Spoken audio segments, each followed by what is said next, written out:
I'd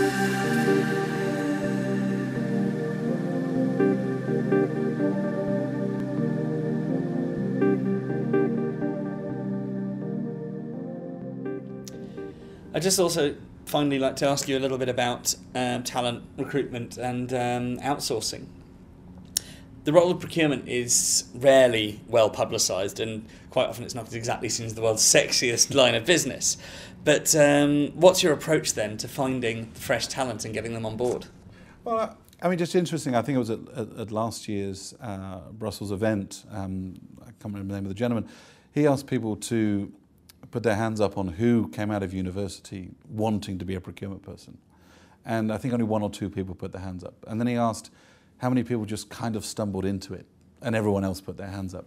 So I think definitely when I started 10, 15 years ago, sorry, 15 to 20 years ago now, it was something you fell into.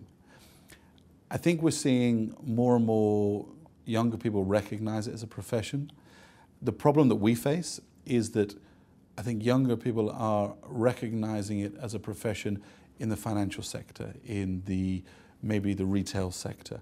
But unfortunately, if you want to talk about the unsexy of the unsexy, then engineering is probably that. So our biggest difficulty really is trying to attract the talent into a sector that really from a UK perspective is not recognized at the moment. That combined with the fact that we are Central London based, and trying to find Central London people who want to be in procurement and also want to be in engineering procurement makes it doubly difficult. So what do you look for then when it comes to talent?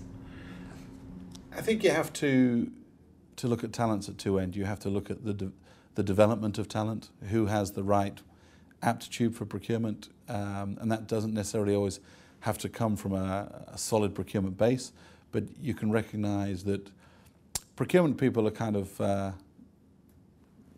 the other end of sales. You have to have a degree of personality, you have to have a degree of common sense, and I think you can see that in some younger individuals. I have a few postgraduates in my team who never thought of moving into procurement, but we've identified those individuals, we've brought them into procurement, and now 18 months in they see themselves as procurement as a career. I think then you flip to the other side, which is dyed-in-the-wool procurement individuals that you're looking for. And I think the strongest area that you can look for at the moment is diversity.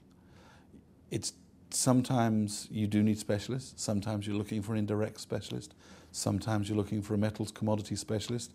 But I believe that one of the key strengths for an individual is diversity. If they have a wide depth and breadth of procurement experience, then honing that into a specific area is easier. There are now also many businesses that offer procurement-as-a-service, Sure. And a lot of companies seem to be taking up the outsourcing route for the entire procurement function. Obviously, it's something that you've not done. The fact that you're sitting here talking to me kind of proves that. Why aren't ESAB taking that approach? I think you have to understand where your business is before you make that kind of decision.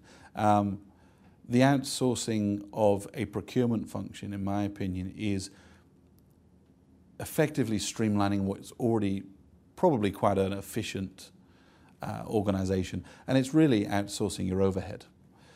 Depending on where your business is, depends on whether that is effectively a good strategy or not. ESAB, for a number of reasons, still has a strong link between its R&D function and its procurement function and its manufacturing function. As a result, I do not believe that ESAB is at a point where it should try and break that relationship. Not break it's probably not the right term, but distance it to a third party.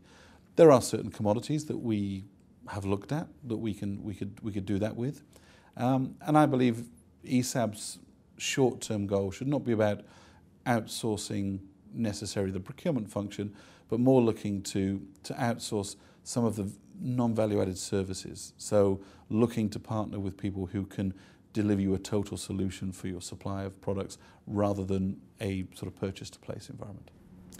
Well, thank you very much, Jamie, but unfortunately we are out of time for now. But if you would like to hear more from Jamie, he will be appearing at ProcureCon, and to find out more information, make sure to visit www.procurecon.com.